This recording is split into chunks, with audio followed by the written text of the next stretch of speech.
রাত প্রায় 11টা। অয়ন তার নতুন ভাড়া নেওয়া ফ্ল্যাটে একা বসে আছে। চারপাশে নীরবতা, শুধু ঘড়ির টিকটিক শব্দ শোনা যাচ্ছে। সাউথ কলকাতার এই দিকটা বেশ নিরিবিলি, তাই রাতে রাস্তার শব্দও খুব কম। ফোনে স্ক্রোল করতে করতে হঠাৎ কারেন্ট চলে গেল।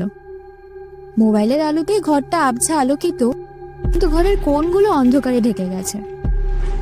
অয়ন একটু বিরক্ত হয়ে বলল, উফ, এই লোডশেডিংটা বড় অসহ্য। বিছানার পাশ থেকে টর্চটা নিয়ে আলো জ্বালাতে গেল।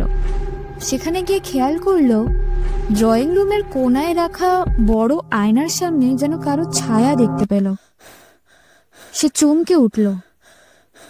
অয়ন জিজ্ঞেস করলো, কে ওখানে?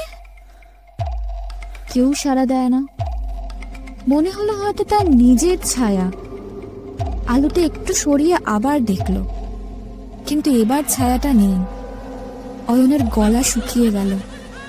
সে দ্রুত টর্চ বন্ধ করে বিছানায় শুয়ে পড়ল।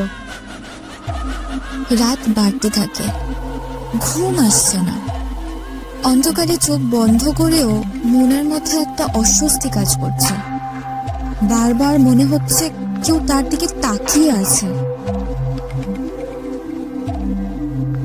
হঠাৎ পায়ের কাছে ঠান্ডা একটা ছোঁয়া অনুভব করলো সে। সঙ্গে সঙ্গে পা সরিয়ে নিল। বুকটা ধক করে উঠল। মোবাইলের টর্চ অন করে দেখে কিছুই নেই। নিজের মনকে শান্ত করার চেষ্টা করলো। মনে মনে বলল, বুড়ো হয়ে যাচ্ছি, হালকা একটা স্পর্শে এত ভয় পাচ্ছি।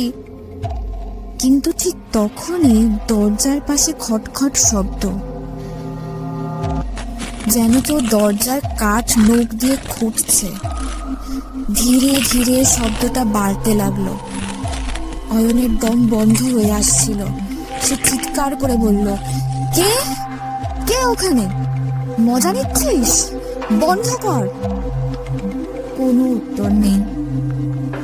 খটখট শব্দটা চলছে। সে এক ঝটকায় উঠে টর্চ হাতে নিয়ে দরজার দিকে এগোলো। দরজাটা ভেতর থেকে লক করা। বাইরে কেউ থাকলে কিভাবে খটখট করছে? অয়ন ঢোক গিলল। শব্দটা বন্ধ হলো। চারপাশ আবার নিস্তব্ধ। অয়ন দরজা খুলে বাইরে একবার দেখলো, কেউ নেই। করিডোরে শুধু আবছা হলুদ আলো, মাথার উপরে ঝুলন্ত আলোটা দুলছে। অয়ন ধীরে ধীরে দরজা বন্ধ করল। কিন্তু ঠিক তখনই অয়ন কান পেতে শুনল কেউ যেন খুব নরম গলায় তার নাম ধরল। সে পিছন ফিরল, কিন্তু কেউ নেই। দরজার ঠিক পাশেই একটা আয়না ঝোলানো। আয়নার মধ্যে দেখলো পিছনে একটা মহিলার ছায়া। কালো চুল, ফ্যাকাশে মুখ, চোখ দুটো একদম সাদা। সে বলল, অয়ন, ঘুমোতে দে, আমি জেগে আছি। অয়নের শরীর কাঁপতে লাগলো। সে ছুটতে বিছানার কাছে গেল, মোবাইল তুলে লাইট অন করলো। কিন্তু এবার আলোতে কিছুই দেখা গেল না। কিন্তু ঠিক তখনই বিছানার নিচ থেকে কানের কাছে একটা ফিসফিস শব্দ শুনতে পেল। তুই আমাকে দেখতে পারলি? এখন আর পালাতে পারবি না। অয়ন চিৎকার করে উঠল, কে আছিস? কে তুই? বের হয়ে আয়। সে বিছানার নিচে ঝুঁকে দেখল কিচ্ছু নেই। ধপ করে বসে পড়ল বিছানায়।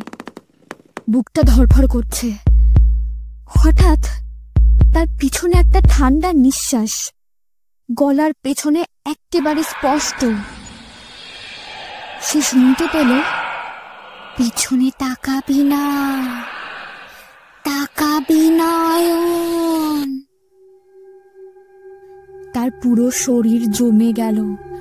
গলাটা একদম ভারী লাগছে। আস্তে করে মাথাটা ঘোরাতে ইচ্ছে করলো, কিন্তু ভয়ে তা করতে পারল না। 5 মিনিট পেরিয়ে গেছে। অয়ন অনেক কষ্টে সাহস করে ধীরে ধীরে পেছনে ঘুরল, কিন্তু পিছনে কেউ নেই। সে হাসলো। অয়ন মনে মনে বলল, সব মনের ভুল, আমি একদম ঠিক আছি বলে সে আবার শুয়ে পড়ল। এবার মনে হলো ঘুম আসবে। আলোটা নিভিয়ে চোখ বন্ধ করলো, কিন্তু ঠিক তখন তার কানে চাপা একটা গলার আওয়াজ ভেসে উঠল। বললাম না তোকে পেছনে তাকাতে নেই। তার চোখ বিস্ফারিত হয়ে গেল। হাত দিয়ে নিজের মুখ চেপে ধরলো, কারণ সে অনুভব করছিল বিছানার উপরে তার পাশে কেউ বসে আছে। খাটের গদিটা একটু বসে গেছে। ধীরে ধীরে তার গলার চারপাশে ঠান্ডা সরু কঙ্কালের মতো আঙ্গুলগুলো চেপে ধরতে শুরু করলো। অন্ধকারে শুধু শোনা গেল ফিস ফিস করে একটা গলার আওয়াজ। এবার তুই আমার সঙ্গে চল।